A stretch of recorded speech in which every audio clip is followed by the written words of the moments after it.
और अपने को भगवान के चरणों में समर्पित किया। और वही कामदेव भगवान का प्रथम पुत्र बन करके द्वारका में प्रद्युम्न के नाम से पैदा हुआ। बोल अच्युत भगवान की जय। कामदेव को तो पराजित कर दिया प्रभु ने, पर गोपियों के साथ जब महारास में थिरक रहे थे, नाच रहे थे, ठुमक रहे थे, एकदम निर्विकार, पर गोपियों को ऐसा लगने लगा कि ये हमारे क्रीड़ा मृग बन गए। गोपियां गा रही हैं तो भगवान उनकी तान में तान मिला रहे हैं। गोपियां नाचते नाचते कभी थक जाती हैं कोई गोपी, तो भगवान अपने पीतांबर से उसकी हवा करने लग जाते हैं। प्रेम में इतने प्रभु पुलकित थे गोपियों से मिलकर नृत्य करते महारास में, कि प्रेम में कोई पर्दा अवशेष तो रहता नहीं। भगवान उनके पसीना भी पहुंचने लग जाते हैं, हवा भी करने लग जाते हैं, किसी गोपी के चरण भी दबाने लग जाते हैं। तो गोपियों को लगने लगा कि ये तो हमारी सुंदरता पर और हमारे प्रति अनुरक्त हैं, आसक्त हैं, हमारे इशारों पर नच रहे हैं। ये सौंदर्य का गर्व गोपियों में जागृत हुआ, और जहां आता है अभिमान वहां से खिसक जाते हैं भगवान। गोपियों को सौंदर्याभिमान जगा, अपने सौभाग्य का मद जगा, पर रासेश्वरी के मन में मान जगा। राधा रानी को मान हुआ, बाकी सबको अभिमान। तो मान अभिमान में भेद क्या है? बोले प्रेम में मान का तो बड़ा सम्मान है। प्रेम में प्रिया प्रीतम के मध्य जो प्रणय कोप होता है, रूठना, तो रूठने के बाद मनाना भी होता है। तो रूठने मनाने से तो प्रेम की वृद्धि होती है, और उसमें इसलिए प्रेम में मान का स्थान है, सम्मान है, पर अभिमान का कोई स्थान नहीं। अभिमान यदि आया तो प्रेम भागा, प्रेम क्षीण होने लगता है। इसलिए भगवान तो अपनी भगवत्ता भुला करके गोपियों के साथ नाच रहे थे, पर गोपियों को जब अपना मद जगा तो भगवान राधा रानी के मान का सम्मान करते हुए मात्र उन्हीं को अपने साथ लेकर के गोपियों के बीच अंतर्धान हो गए। बोल रास बिहारी भगवान की जय। अब तो अन्य गोपियां विकल हो गईं, व्याकुल हो गईं, चारों तरफ भगवान को ढूंढने लगीं, विरह में उन्मत्त। और उधर राधा रानी को लिए वन में विचरण कर रहे हैं गोविंद। परंतु पहले तो राधा रानी को केवल मान, अब उनका भी जगह अभिमान। देखो मैं ही सर्वश्रेष्ठ सुंदरी हूं, मेरे सामने सबको त्याग दिया, एकमात्र मैं ही विशेष हूं। तो अपनी विशेषता का जब बोध होने लगा तो वहां भी मद जागृत हुआ। चलते चलते बोली अब मेरे से नहीं चला जाता, मैं तो बहुत थक गई, न पा रहे हम चले तुम। भगवान बोले ज्यादा थक गई हो, स्कंध आरोह्यताम, हमारे कंधे पर बैठ जाओ। किशोरी जी ने कंधे पर बैठने को तुरंत कदम उठा दिया, और जो किशोरी जी ने चरण उठाया भगवान वहां से भी अंतर्धान हो गए। सा वधू अन्वतप्यत, राधा रानी तुरंत चरणों में गिर पड़ी, मूर्छित हो गए।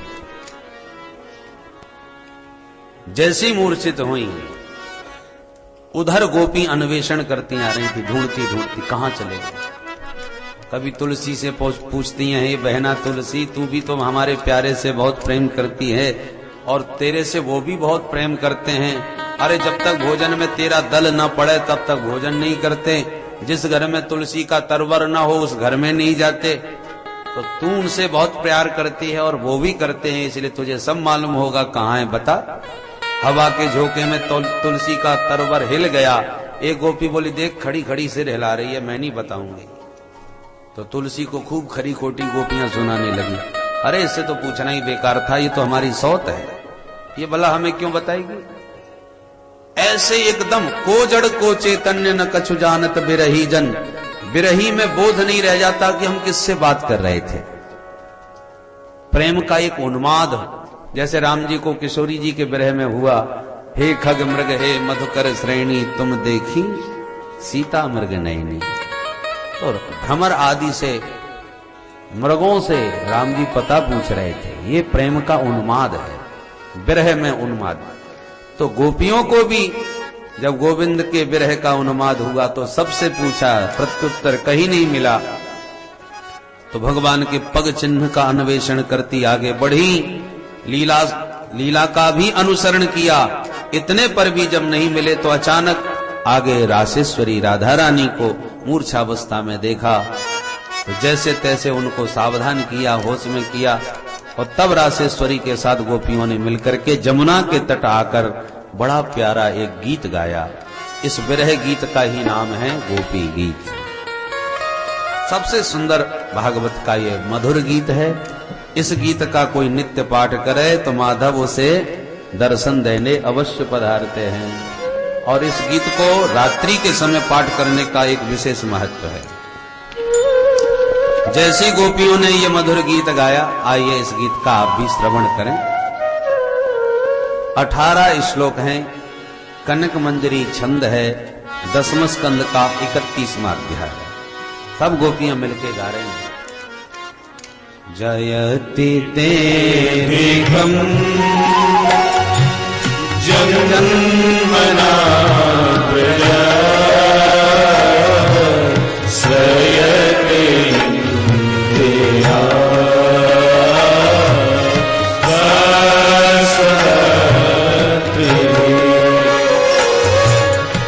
दयित देशदा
बिहारी भगवान की जय।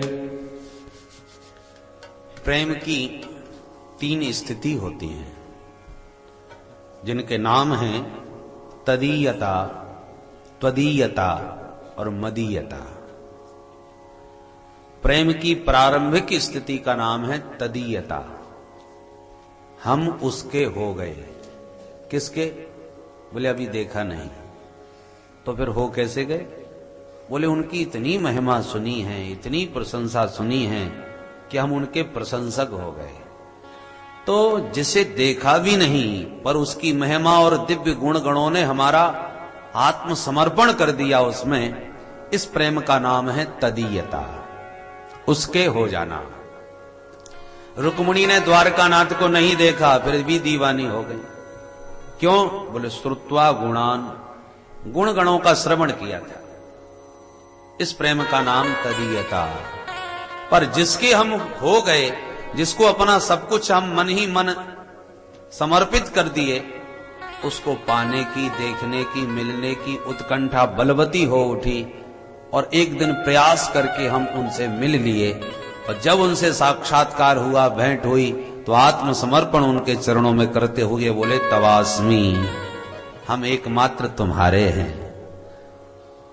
तो अपने प्रिय के सन्मुख अपना प्रेम समर्पित कर देना और कहना कि एकमात्र हम तुम्हारे हैं, इसका नाम है त्वदीयता।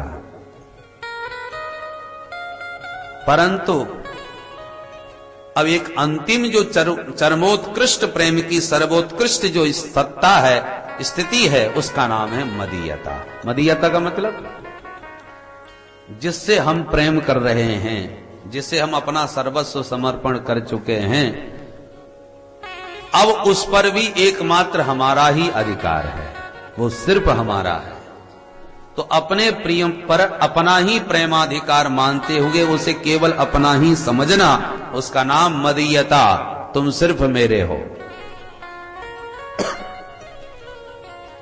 गोपियां उसी प्रेम की उत्कृष्ट अवस्था में हैं। इसलिए एक गोपी कन्हैया से कहती है, हे प्यारे, हम तुम्हें अपने नयनों के मार्ग से हृदय में बैठाकर पलकों की किवाड़ बंद कर देना चाहती है। क्यों? बोले जब हमारे पलकों के कपाट बंद हो जाएंगे तो आप हमारे हृदय के कमरे में कैद हो जाओगे। भगवान बोले कैद करना क्यों चाहती हो?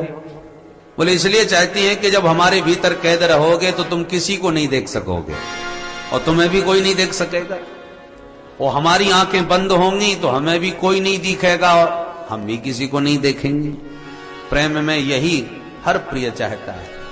बंसी बारो सांवरो, गोपी कह रही है कन्हैया से, बंसी बारो सांवरो, पलक ढाक तो हिले हूं, क्यों? ना मैं देखूं और को, ना तो हे देखन दे, ना तो हे देखन दे। ये प्रेम की सर्वोत्कृष्ट अवस्था है। पर आज गोपियां बेचारी मदीयत्व से नीचे उतरकर त्वदीयत्व में स्थित हो गई। ये नहीं कहती हैं कि तुम हमारे हो, अपितु कह रही हैं तवास्मी दीक्षुतावका। देखो देखो हे गोविंद, हम सब तुम्हारी ही हैं। तुम भले ही हमें छोड़ के भाग जाओ, पर फिर भी हम घर लौट के जाने वाली नहीं हैं, क्योंकि एकमात्र आप हमारे हो, हम आपकी हैं।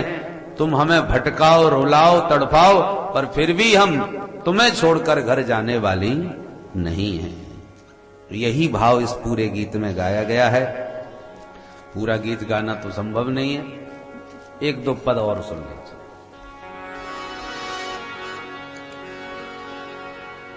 गोपियां बोली, हम आपसे प्रेम करती हैं, केवल यही सत्य नहीं है, सत्य यह भी है कि तुम भी हमसे प्रेम करते हो। भगवान बोले मैंने कब कहा? तुमने ये कैसे समझा? गोपियां बोली वो इसलिए समझ में आता है क्योंकि बार बार आप हमको बचा लेते हो। यदि आपका हमसे प्रेम ना होता तो हमें मरने देते, हमको क्यों बचाया? सुर और असुर सबसे बचाते हो। रक्षिता मुह, बारंबार जो हमारे रक्षक बन के आप हमारी रखवाली कर रहे हो, इससे सिद्ध होता है कि आप हमसे भी प्रेम करते हो।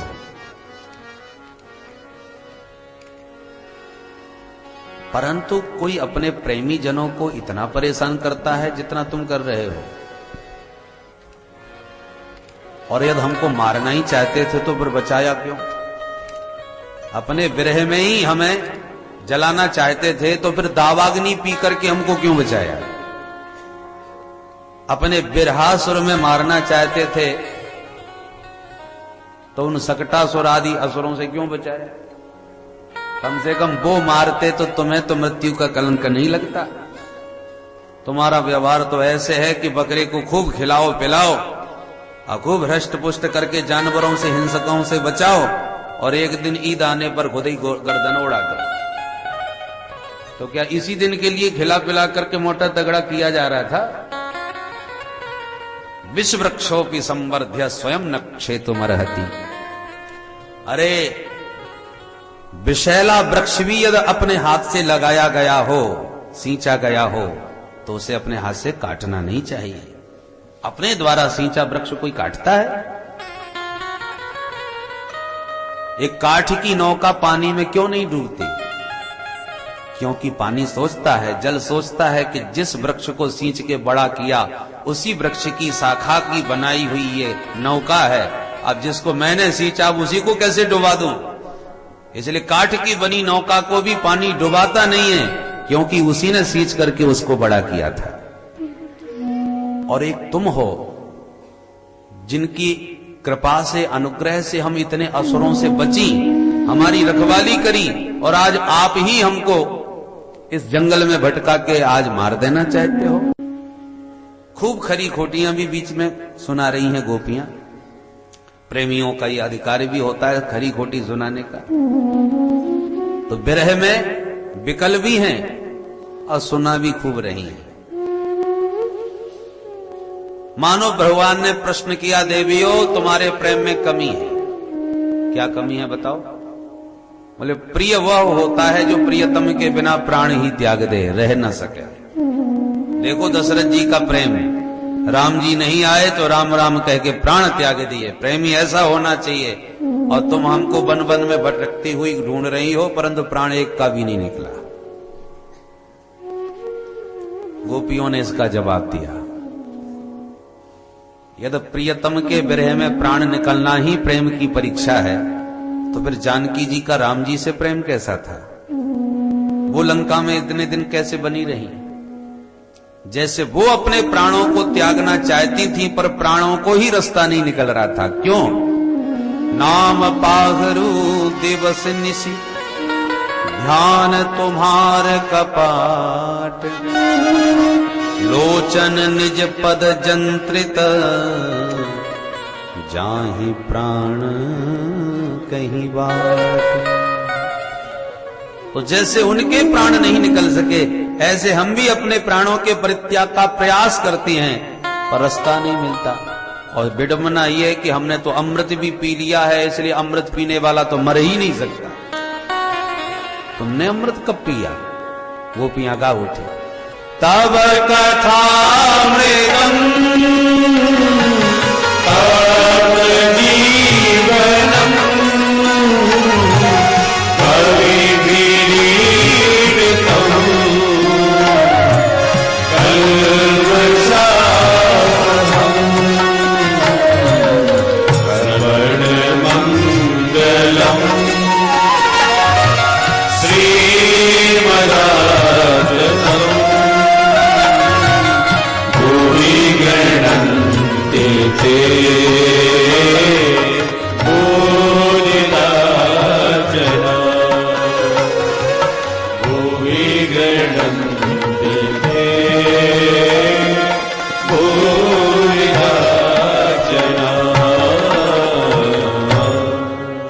आपका कथामृत हमने पान किया है प्रभु, जो स्वर्ग के अमृत से भी 7 गुना श्रेष्ठ है। आपके कथामृत की सबसे प्रमुख विशेषता यह है कि तप्त जीवनम, संसार में तपे हुए प्राणियों को नवजीवन प्रदान कर देता है। संसार में ऐसा कोई प्राणी नहीं जिसके जीवन में कोई ताप न हो, संताप। किसी को किसी बात का टेंशन, किसी को किसी बात का टेंशन, सबके दिमाग में। एक महात्मा टेंशन का अर्थ कर रहे थे। टेन माने 10, सन माने सूर्य। एक सूरज में कितनी गर्मी, तो जिसके भीतर 10-10 सूरज की गर्मी धधक रही हो वो टेंशन। बोलो राधे राधे। राधे राधे। हर आदमी टेंशन में, माने भीतर जिसके आग लगी हो, व्याकुल हो, परेशान हो, तप रहा हो, भीतर ही भीतर जो तपे वो टेंशन। गोपियां कहती हैं तप्त जीवनम, जो टेंशन में बेचारे तप रहे हैं आग की तरह, वो जब आपका कथामृत पान करते हैं तो सारा टेंशन खत्म हो जाता है, सारी गर्मी शांत। हर आदमी को टेंशन है, परंतु 2 घंटे 3 घंटे जो आप बैठे और कथामृत में तादाद में हो गया भगवान के चरित्रों से, तो बोलो कोई टेंशन रहा? सारे टेंशन भूल गए। ध्यान ही नहीं है कि कुछ चिंता थी। जैसे कितनी भी गर्मी पड़ रही हो, पर गंगा जी में डुबकी मारी नहीं कि सारी गर्मी भाग गई। और डुबकी मार के जब घर की तरफ चले तो गर्मी फिर सताने लग गई धीरे धीरे। ऐसे ही जहां कथा संपन्न भई की घड़ी देखी, अरे आज वहां जाना था, उससे इतना रुपया लेना था, वो निकल ना गया हो, चला ना गया हो, वही पता लगाओ, टेलीफोन करो, और टेंशन फिर चालू हो गए। नहा करके निकले नहीं कि गर्मी फिर चालू। थोड़ी देर तक तो तरावट रहती है, गंगा जी में नहाया है तो शीतलता थोड़ी देर तक तो रहेगी कम से कम, पर ज्यों ज्यों दूर चलते गए त्यों तो गर्मी फिर लगने लगी। ऐसी कथामृत में जब तक आप निमग्न हैं तब तक तो कोई टेंशन नहीं। कथा के विराम के बाद जब दुनियादारी याद आती है तब धीरे धीरे फिर गर्मी फिर चालू हो जाती है। तो गोपियां कहती हैं आपके कथामृत की सबसे बड़ी उपलब्धि है कि तब कथामृतम तप्त जीवनम, तपे हुए प्राणियों को जीवन दे देता है। बड़े बड़े संतों ने इसकी महिमा गाई है।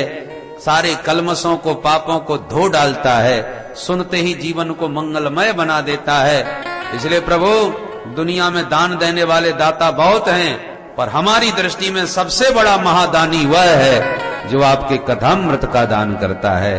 क्योंकि कथामृत जिसने पिला दिया उसने सारे टेंशनों को भुला दिया और जीवन को एक आनंद प्रदान कर दिया और परम तत्व से पहचान भी करा दी। इसलिए उससे बड़ा महादानी कौन हो सकता है? ये जनन भुवि गृणन्ति ते भूरिदा जना। भूरिदा माने भूरी ददाती, सबसे बड़ा दान देने वाला है, दाता है। और दान में तो सोचना पड़ता है कितना दिया जाए, क्या किया जाए, वही हिसाब किताब से देख के ही दान पुण्य करो। पर इस दान की विशेषता है चाहे जितना लुटाओ खत्म होने वाला नहीं है। हरि अनंत, हरि कथा अनंता, अनंत है, इसलिए देने वाला कृपणता नहीं करता, उदारता से देता है। चाहे जितना पियो। चरितम रघुनाथस्य शतकोटि प्रविस्तरम एकैकमक्षरम पुंसाम महापातक नाशनम। अनंत विस्तार है भगवान के चरित्रों का। चाहे जितना पियो, पीते जाओ, महापातक नाशनम, सारे महापातकों को भी नष्ट करते जाओ। कलमशाप, हम सारे कलमश धोते जाओ। और गर्मी, 2 काम होते हैं गंगा में नहाने से, एक तो गर्मी निकल जाती है और धूल मिट्टी कीचड़ लगा हो शरीर में वो भी धुल जाता है। तो कथामृत भी दोनों काम करता है। मन में जितने दुर्विकार हैं, दुर्विचार हैं, वो भी सब धुल जाते हैं, और जितने टेंशन हैं, चिंताएं, व्याधि हैं, वो भी सब खत्म हो जाते हैं। एकदम निश्चिंत निर्मल मन बनाने में दिव्य प्रभावशाली है आपका कथामृत। बाहर की सफाई से भीतर की सफाई ज्यादा महत्वपूर्ण है। महात्मा लोग बाहर से तो पागलों की तरह फकीर बने घूमते हैं, परंतु का मन, आत्मा बड़ा ही निर्मल होता है, इसलिए माधव उनके पीछे पीछे दौड़ते हैं।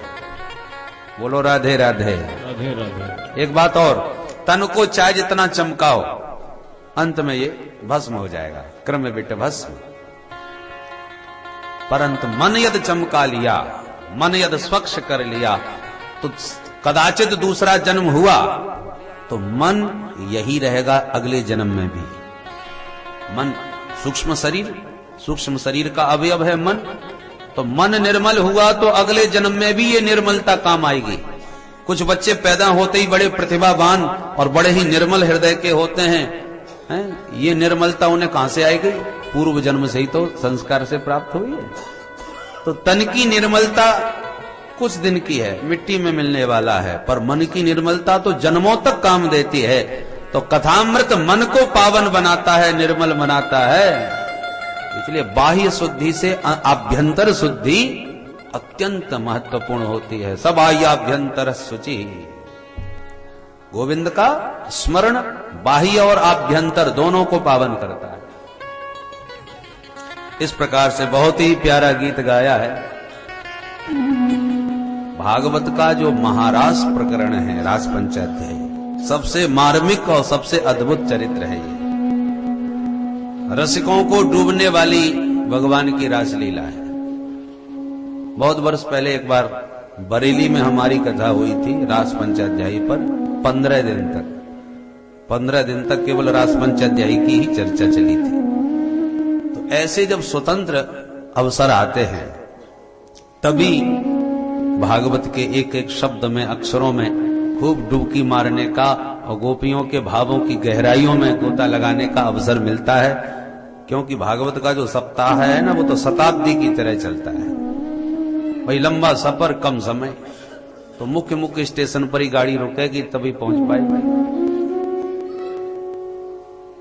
इसलिए भागवत सप्ताह में तो केवल कुछ स्थलों का आपने दर्शन मात्र किया है, अभी भारत भ्रमण थोड़ी कर लिया। समय जब पर्याप्त हो, ये तो चस्का चखाया है। बाकी तो फिर एक एक विषय में जो आनंद आवे उसको फिर स्वतंत्रता से उसमें डुबकी मारना चाहिए। अभी हमारे गुजरात भाइयों, गुजरात के बड़ौदा के वासियों ने हरिद्वार में भारत माता के मंदिर में पूज्यपाद श्री स्वामी सत्यमित्रानंद जी महाराज की सन्निधि में पूरा भागवत सप्ताह केवल मात्र 10वें स्कंद पर कराया था। आगे पीछे की छोड़ करके केवल 10वें स्कंद पर वो पूरा सप्ताह हुआ था। तो ऐसे अवसरों पर भी थोड़ा पर्याप्त समय मिल जाता है। तो श्रोताओं के भावों को, जिज्ञासा को देख करके तो लगता है, वक्ता तो सोचता है ये परोस दूं, ये कह दूं, पर समय सीमा हुआ है। यदि इधर ज्यादा बह गए तो फिर उधर सब छूट जाएंगे। इसलिए उन सब का ध्यान रखते हुए भावों का संवरण करके आगे बढ़ना पड़ता है। अतः गोपी गीत को यहीं प्रणाम करते हैं और आगे बढ़ते हैं। बोल भक्त वत्सल भगवान की जय। गोपियों ने इस प्रकार से गीत गाते गाते इतने पर भी भगवान नहीं आते दिखे।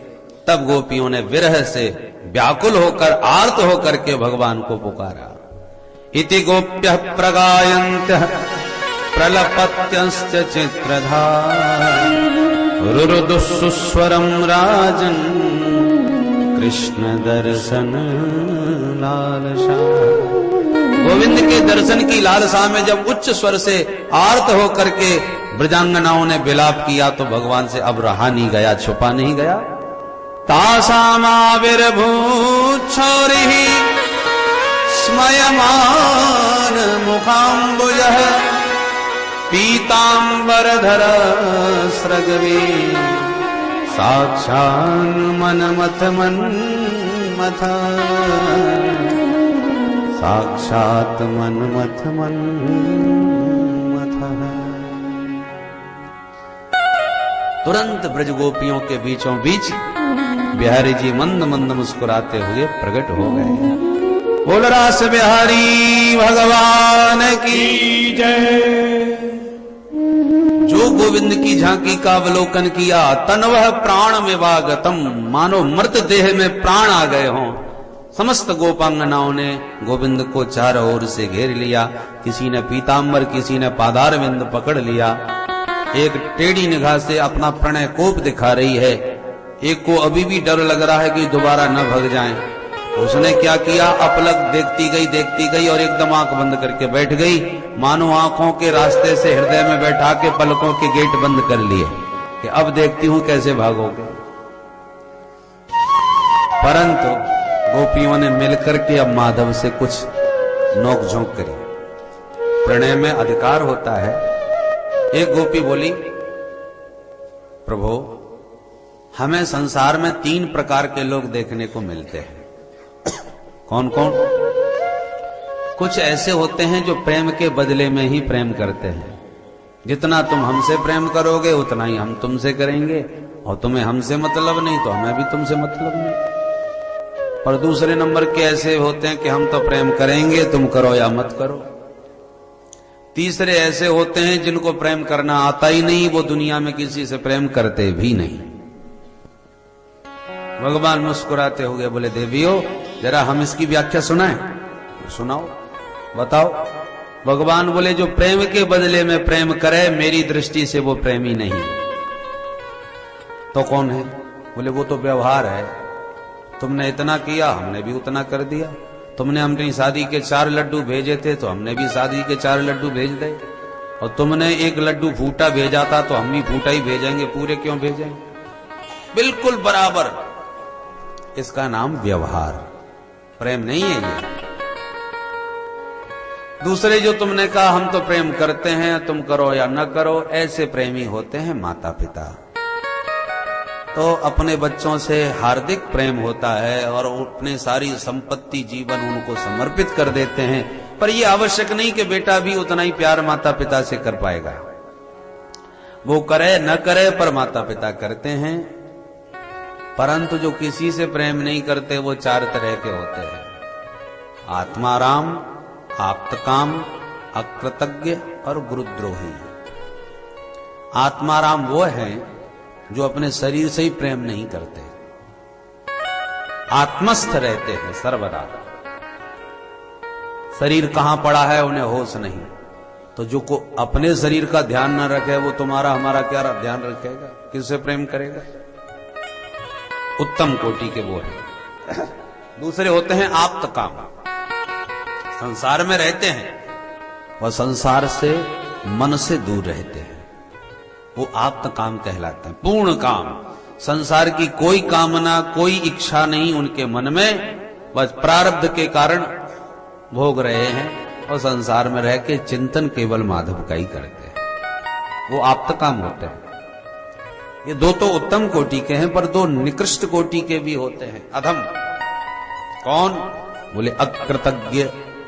अकृतज्ञ माने कृतघ्न, जो किए हुए उपकार को न माने वो कृतज्ञ होता है। और कृतज्ञ व्यक्ति महास्वार्थी, किसी से प्रेम नहीं करता। जब तक आपसे स्वार्थ की सिद्धि हो रही है, तब तक तो खूब राधे राधे करके बत्ती सी दिखाता फिरेगा। और जहां देखा कि अब किसी मतलब का नहीं रहा, तो राम राम भी बंद। जब जरूरत पड़े स्वार्थ सिद्धि के लिए, लंबी लंबी दंडवत, साहब ध्यान रखना, सिर पर हाथ रखो, वचन दो, 5 साल तक आपकी सेवा ही करेंगे, जो कहोगे सो करेंगे। और जहां आशीर्वाद का बोर्ड दिया, फिर शकल देखनी मुश्किल। ऑफिस में चली भी जाओ तो पहचानते भी नहीं। तो ऐसे जो महास्वार्थी होते कृतघ्न लोग, वो किसी से प्रेम नहीं करते, केवल अपनी स्वार्थ सिद्धि में ही सजग रहते हैं। और चौथे नंबर का होता है गुरुद्रोही। गुरुद्रोही मतलब कि कोई हमसे प्रेम कर रहा है, जबरदस्त आत्मसमर्पण करने की स्थिति में, और हम उसके प्रेम का दोहन कर रहे हैं कि अच्छा पागल बनाया, जितना हो सके इसको लूट लो। तो हम प्रेम का दोहन करने लग गए। कभी सिर पकड़ के पहुंच गए, भैया जी आप जानते हो कि घर की कैसी हालत है, अभी डॉक्टर को दिखाने गया, 15,000 का बिल पकड़ा दिया, बताओ मैं क्या करूं? शरीर है, परंतु अपन तो इलाज नहीं करा सकते। मित्र बोला, कैसी बात कर रहा है? अरे 15 क्या 20,000 ले जा, निश्चिंत होकर के जा, मेरे रहते चिंता क्यों करता है? अब हम जान रहे हैं कि हमसे बहुत प्रेम करता है, इसलिए जो मांगूंगा सो मिलेगा। तो झूठ मूठ के नाटक लेकर के हम पहुंच गए, और जो मना सो लूट के ले आए, और मन में बाहर आके मुस्कुरा के देखो कैसा चूना लगा दिया। वो प्रेम कर रहा है और आप चूना लगा रहे हो। ऐसा व्यक्ति गुरुद्रोही होता है। गोपियां आपस में कानाफूसी करके बोली, बहना तो ये कौन से नंबर के हैं? एक बोली, ये तो हमें 4थे नंबर के दिख रहे हैं, गुरुद्रोही। भगवान सुन लिए, क्या कहा देवियों, मैं तुम्हें गुरुद्रोही नजर आता हूं? गोपियां बोली, तो और कौन हो? हमने तुमसे प्रेम किया, तुम्हारे प्रेम में परिवार छोड़ा, तुम्हारे प्रेम में अपनी अपकीर्ति की भी चिंता नहीं करी, और सब कुछ छोड़ छाड़ के तुम्हारे पास जंगल में भागी चली आई। और एक तुम हो जो जंगल में हमें भटकाते रुलाते भटका रहे हो, और खिसक गए हमें छोड़ करके। क्या ये तुम्हारा गुरुद्रोही का व्यवहार नहीं है? भगवान हाथ जोड़ के बोले नहीं नहीं देवियों, ऐसा मत बोलो, तुमसे अधिक तुम्हारे विरह की वेदना मैंने भोगी है। अरे तुम मेरे विरह में रोती थी तो एक रोती थी, दूसरी समझाती थी, तीसरी संभालती थी, सब आपस में एक दूसरे को अपनी व्यथा कह करके बांट लेती थी, तो दुख हल्का हो जाता था। और मैं तुम्हारे विरह में अकेला अकेला भटकता फिर रहा था, किसको सुनाता, कौन संभालता। तो अकेले में जो विरह व्यथा मैंने भोगी वो तुमसे अधिक थी। गोपियां बोली तुम नंबर 1 के मां झूठा, बचपन से ही सबके सामने मिट्टी खाई और कह गए ना हम भक्षितवा, मां झूठे हो। यदि तुम्हें हमारा विरह होता, हमारी विरह की वेदना होती तो हमें छोड़ के भागते क्यों। भगवान बोले देवियों, बिना विप्रलंब के संयोग पुष्ट नहीं होता। जिसको पाने की तड़फ न हो उसके पाने का महत्व भी क्या। अंधियारी रात जब आती है तब प्रकाश की कीमत बढ़ती है। सवेरा होने वाला है, सवेरा होने वाला है। प्रकाश की कीमत कब बढ़ी, जब कारी अंधियारी आई। छाया की कीमत कब बढ़ी, जब भयंकर धूप तपी। धूप में तपने वाला ही तो शीतल छाया का सुख समझ सकता है। एयर कंडीशन में रहने वाले को क्या मालूम कि छाया की शीतलता का आनंद क्या है। पहले तपे तब शीतल छाया का महत्व समझे। ऐसे ही जिसके सम्मिलन की व्याकुलता हृदय में न पड़ी हो तो उसके मिलन का, उसे पाने का महत्व भी क्या है। इसलिए देवियों, सम्मिलन सुख बढ़ाने के लिए यह विरह बहुत आवश्यक था। सच्ची बात यह है, यथार्थ यही है कि तुमने जिस त्याग के साथ लोक लाज को भी तिलांजलि दे करके सर्वस्व त्याग कर मुझे पाया है, तुम्हारे इस त्याग बलिदान के सामने मैं किस ऋण से उऋण होऊंगा मेरी समझ में नहीं आता। तुम ही कृपा करके मुझे उऋण कर दो तो तुम्हारी महानता है, क्योंकि मुझ में सामर्थ्य नहीं कि मैं तुम्हारे ऋण से उऋण हो सकूं। ये शब्द सुन करके तो गोपियां गदगद हो गईं, पुलकित हो गईं, प्रसन्न हो गईं और पुनः भगवान के साथ अब गोपांगनाओं का महारास प्रारंभ हो गया। बोल रास बिहारी भगवान की जय। पादन्यासी भिज विदित भी सस्मित भ्रू विलासई। भगवान के पादन्यास थिरकने लगे, पदविन्यास ताता धैया करके नाचने लगे कन्हैया। जितनी गोपियां थीं उतने ही गोपाल प्रकट हो गए। प्रत्येक गोपी को लगता है देखो एकमात्र मेरे साथ ही थिरक रहे हैं। आनंद में आह्लादित होकर ब्रजांगनाएं अब माधव के साथ नृत्य कर रही हैं। सामले कन्हैया, गोरी गोपांगनाएं ऐसी लगती हैं नील मेघ मंडलों के बीच में विविध प्रकार की बिजलियां चमक रही हों। मेघ चक्रे विरेजो हो। शीश महल में अपने अनंत प्रतिबिंबों को देख करके जैसे नन्हा सा बालक नाचता है, थिरकता है, अपने प्रतिबिंबों को देखकर प्रसन्न होता है। यथार्भकस्त्व प्रतिबिंब विभ्रमः, ऐसे माधव अपने ही आत्मस्वरूपा ब्रजांगनाओं के बीच नाच रहे हैं, थिरक रहे हैं। आइए हम और आप भी दर्शन करें। हमारे भोले बाबा भी भागे भागे चले आए इस महारास का रसास्वादन करने के लिए। जो रास मंडल में प्रवेश किया गोपियों ने रोक दिया, ए बाबा दाढ़ी मूछ वालों का प्रवेश नहीं, निकलो बाहर। बोले बाबा ने कहा देवी एक मौका तो दो, मैं भी बहुत बढ़िया ठुमका लगाता हूँ, बहुत बढ़िया नाच लेता हूँ। गोपियां बोली जमुना के किनारे नाच लीजो, यहां नहीं घुस सकते। बाबा दौड़े, जमुना नहाए, लहंगा फरिया ओढ़े, चुनरी का घूंघट डाले और गोपियों के झुंड में घुसे चले गए। जो प्रवेश किया गोविंद ने देख लिया, पहचान लिया। अरे आओ आओ मेरे गोपेश्वर नाथ, स्वागत है रास मंडल में। तो जिस रास मंडल में साक्षात महादेव, काम को भस्म करने वाले कामारी शंकर स्वयं नाच रहे हों, उस रास मंडल में भला काम का प्रवेश हो सकता है? ये काम विजय क्रीड़ा है कन्हैया की। सारे देवता आह्लादित हो रहे हैं और गोविंद का रास मंडल में नृत्य हो रहा है। ताली बजा के प्रेम से आप भी सम्मिलित हो जाए। राधा नाचे कृष्ण नाचे, राधा नाचे कृष्ण नाचे, नाचे गोपी संग, मन मेरो बन गयो सखी पावन वृंदावन। राधा नाचे कृष्ण नाचे, नाचे गोपी संग, मन मेरो बन गयो सखी पावन वृंदावन। अरे राधा नाचे कृष्ण नाचे, नाचे गोपी संग, मन मेरो बन गयो सखी पावन वृंदावन।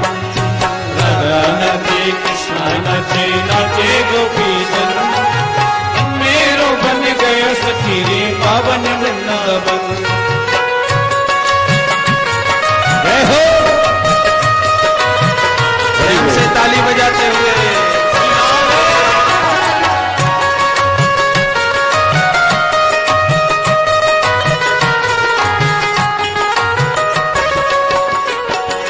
सूरज नाचे, चंदा नाचे, नाचे तारा संग। सूरज नाचे, चंदा नाचे, नाचे तारा संग। सूरज नाचे, राधे सूरज नाचे, चंदा नाचे, नाचे तारा संग। सूरज नाचे, चंदा नाचे, नाचे तारा संग। अरे मन मेरो बन गयो सखी पावन वृंदावन। मन मेरो बन गयो सखी पावन वृंदावन। रास रचो है, रास रचो है, राधा के संग कान्हा रास रचो है। रास रचो है, रास रचो है, राधे राधा के तारा रास रचो है। रास रचो है, रास रचो है, गोपिन के संग कान्हा रास रचो है। रास रचो है, रास रचो है, गोपिन के संताना रास रचो है। जय हो हरि।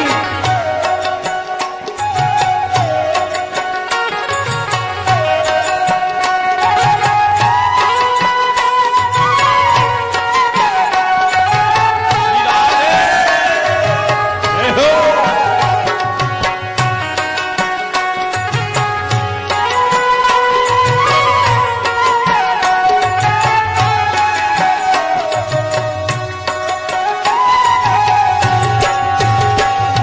गंगा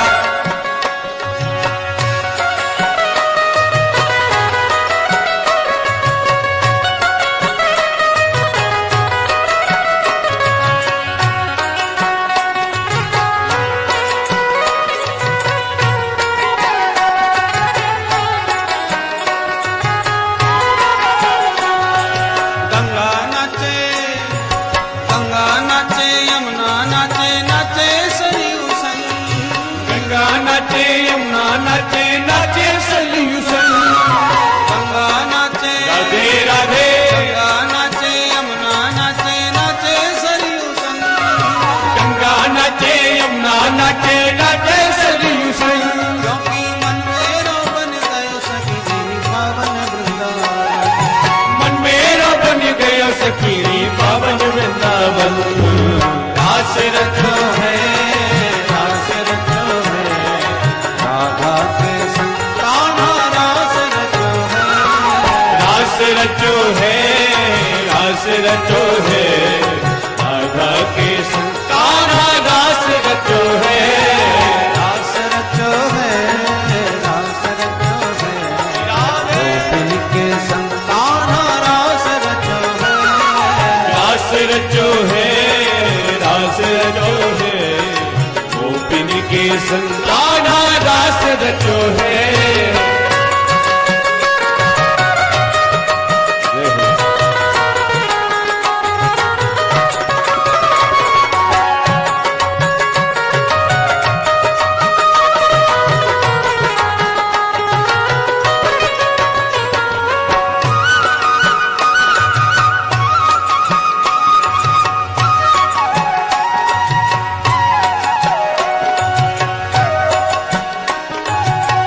जय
संग कान्हा रास रचो है।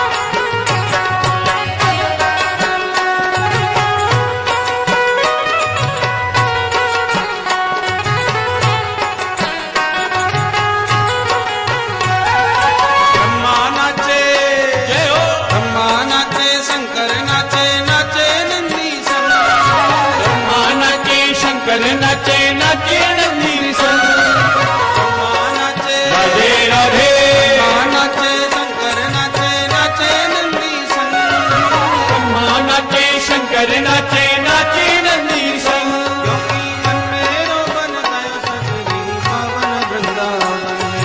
मन मेरो बन गयो सखीरी पावन वृंदावन रास रचो है रास रचो है राधा के संग कान्हा रास रचो है रास रचो है रास रचो है राधा के संग कान्हा रास रचो है रास रचो है रास रचो है राधा के संग कान्हा रास रचो है रास रचो है रास रचो है राधा के संग कान्हा रास रचो है रास रचो है रास रचो है राधा के संग कान्हा रास रचो है रास रचो है रास रचो है राधा के संग कान्हा रास रचो है रास रचो है रास रचो है राधा के संग कान्हा रास रचो है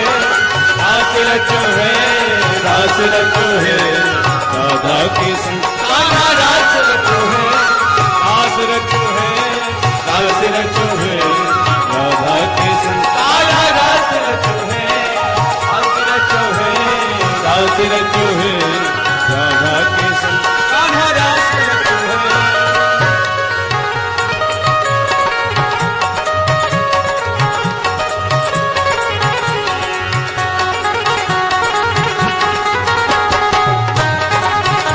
जय हो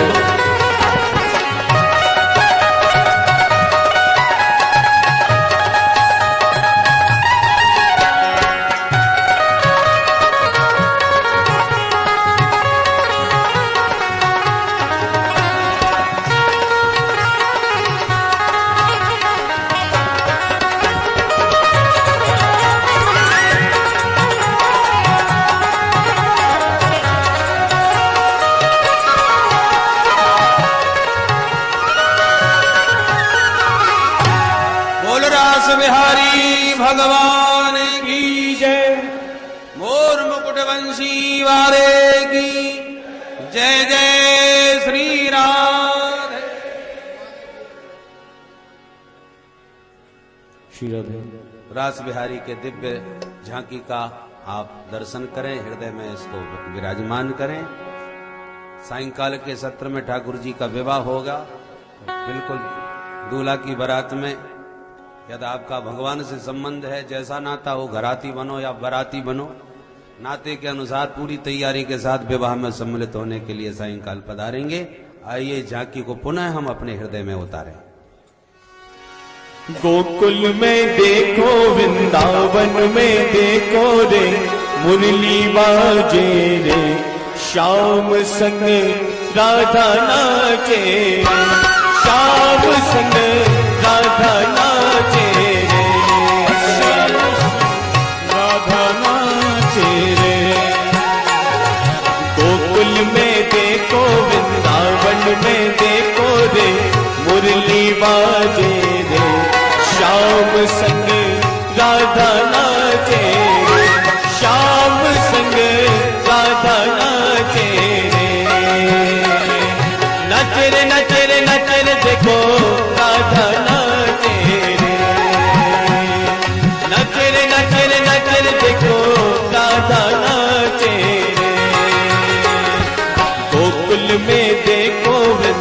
वृंदावन में देखो रे मुरली बाजे रे, श्याम संग राधा नाचे रे, श्याम संग राधा नाचे रे।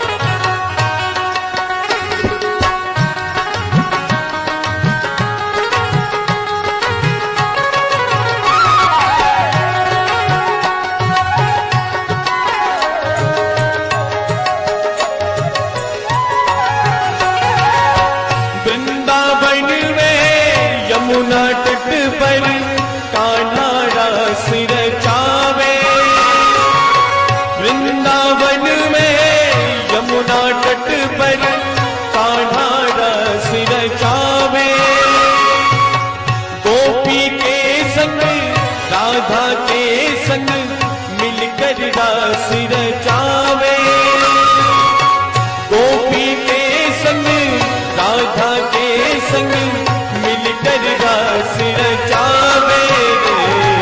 ठुमक ठुमक राधा चले, ठुमक ठुमक राधा चले,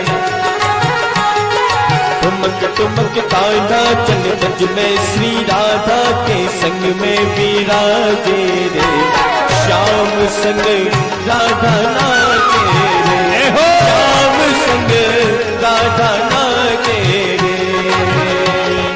गोकुल में देखो वृंदावन में देखो रे मुरली बाजे रे, श्याम संग राधा नाचे रे, श्याम संग राधा नाचे रे।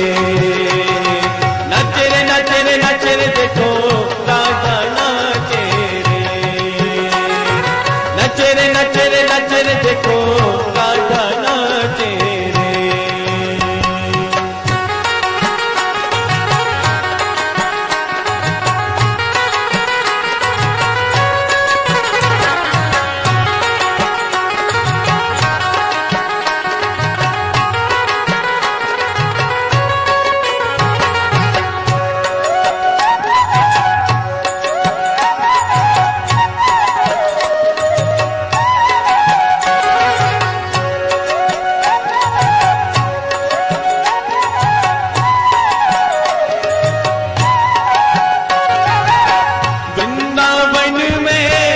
यमुना तट पर कान्हा रस रचावे, वृंदावन में यमुना तट पर कान्हा रस रचावे, गोपी के संग राधा के संग मिलकर रस रचावे, गोपी के संग राधा के संग मिलकर रास रचावे रे।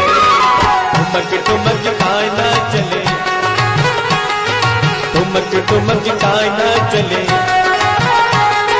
ठुमक ठुमक कान्हा चले, ब्रज में श्री राधा के संग में विराजे रे, श्याम संग राधा नाचे रे, श्याम संग राधा नाचे रे।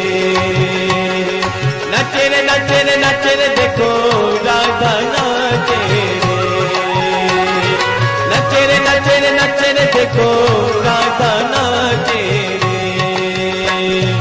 गोकुल में देखो वृंदावन में देखो रे मुरली बाजे रे, श्याम संग राधा नाचे रे, श्याम संग राधा नाचे रे, श्याम संग राधा नाचे रे, श्याम संग राधा नाचे रे।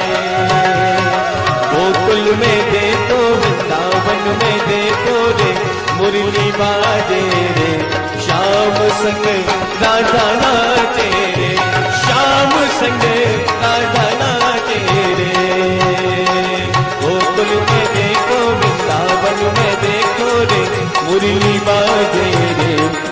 श्याम संग राधा नाचे रे, श्याम संग राधा नाचे रे, श्याम संग राधा नाचे रे, श्याम संग राधा नाचे रे।